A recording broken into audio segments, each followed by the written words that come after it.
So let's talk about energetic disrespect and disregard. Okay? And what I'm referring to in this video specifically is those that you mention, certain behaviors that you don't like. You tell these people this information. And instead of them observing themselves, reflecting, and redirecting, which I would consider to be a respectful choice, what these individuals will do is they will pretend as if they didn't even hear you have this discussion with them. They will pretend like they have absolutely no idea what you're talking about. Jump on the defense, get in denial, or deflect. They'll put the energy back on you and make you the problem and make it seem like, oh, you're just overreacting. There's no way that you possibly know what you're talking about. They wouldn't do such a thing. But patterns do not lie. And it's one thing when a person has developed a habit, addiction or something about them that they have to literally wean themselves off of. Everything is about time and willingness and consistency.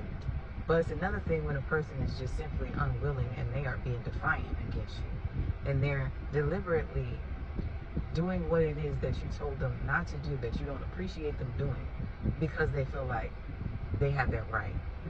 Because they've known you for so long, or because, they just feel like they can get away with it. And these type of people can drain your energy if you aren't aware. Because the habit of them deliberately going against your will is disrespectful. And enough of that will get under your skin. It will frustrate you. It will cause issues because it's causing an interference. The fact that you have to bring it up to their awareness. So it's one of those things where I feel like what it boils down to is you have to cut that person off either altogether, or you have to create strong boundaries to where you let that person know that they're no longer going to continue those same patterns in your life against your will, without you distancing yourself to the point where they have no choice but to give. So those really are the only two options. You really have to be strategic with these type of people, because the fact that they're doing these behaviors, they are being strategic with you.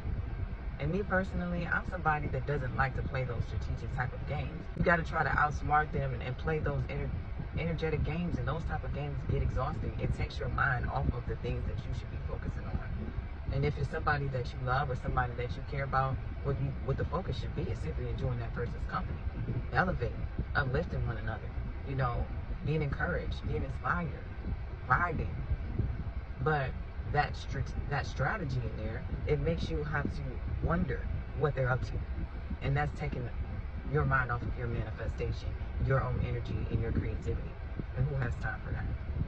So, yeah, these energetic games are very real. That's one thing that I can't stand, is a person that's in denial, that is very much aware of their behavior. They just choose not to change. But just because they choose not to change and they refuse to take accountability does not mean that you have to put up with it. Family, co-worker, friend, lover, whoever, it don't matter. It's your world, and you have a say as to how things operate, especially when they cross your boundaries and they aren't things that you agree with.